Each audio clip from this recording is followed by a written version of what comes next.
Jetro, o sacerdote de Midian e sogro de Moisés, soube de tudo que Deus havia feito por Moisés e pelo povo de Israel. E soube também como o Senhor havia tirado do Egito os israelitas. Então ele foi para o lugar onde Moisés estava, levando Zípora, a mulher de Moisés. Moisés havia mandado Zípora e os 2 filhos dela para a casa de Jetro. O nome de um deles era Gerson, pois Moisés tinha dito: sou hóspede em terra estrangeira. O nome do outro era Eliezer, pois Moisés tinha dito: o Deus do meu pai me ajudou e não deixou que eu fosse morto pelo rei do Egito. Jetro, o sogro de Moisés, foi com a mulher e os 2 filhos de Moisés para o deserto onde Moisés estava acampado, no monte sagrado. Ele havia mandado um recado a Moisés, dizendo que estava chegando, com a mulher e os filhos dele. Então Moisés saiu para se encontrar com Jetro, curvou-se em sinal de respeito e o beijou. Cada um perguntou ao outro se ia bem de saúde, e depois eles entraram na barraca de Moisés. Ele contou ao sogro tudo que o Senhor Deus, por causa do seu amor pelo povo de Israel, tinha feito com o rei do Egito e com os egípcios. Falou também a respeito das dificuldades que o povo havia tido no caminho e como o Senhor os havia socorrido. Jetro ficou muito contente com tudo que o Senhor havia feito pelo povo de Israel, tirando-o do Egito. E disse: louvado seja o Senhor Deus, que libertou vocês das mãos dos egípcios e do seu rei. Agora sei que o Senhor é mais poderoso do que todos os deuses, pois livrou os israelitas do poder dos egípcios, quando eles os trataram com tanto desprezo. Em seguida Jetro trouxe uma oferta para ser completamente queimada e animais para serem mortos como sacrifício a Deus. Arão e todos os líderes do povo de Israel foram com ele para comer a refeição sagrada.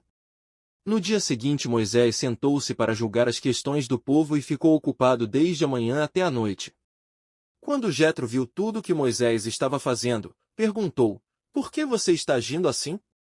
Por que está resolvendo sozinho os problemas do povo, com todas essas pessoas em pé ao seu redor, desde a manhã até a noite? Moisés respondeu: eu tenho de fazer isso porque as pessoas vêm falar comigo para saber o que Deus quer.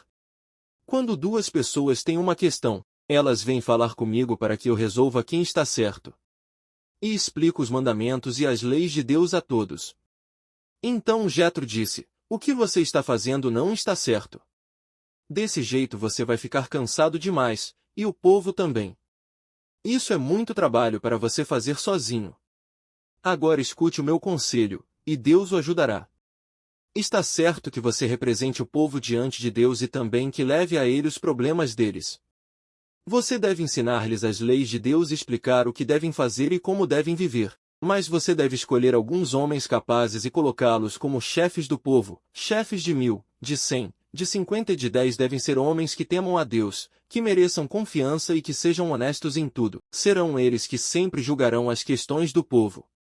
Os casos mais difíceis serão trazidos a você, mas os mais fáceis eles mesmos poderão resolver.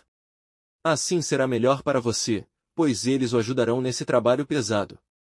Se você fizer isso, e se for essa a ordem de Deus, você não ficará cansado, e todas essas pessoas poderão ir para casa com as suas questões resolvidas.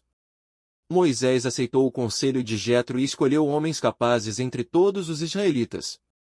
Ele os colocou como chefes de 1000, de 100, de 50 e de 10. Eles sempre julgaram as questões do povo, resolvendo as mais fáceis e trazendo para Moisés as mais difíceis. Então Moisés se despediu de Jetro, e Jetro voltou para casa.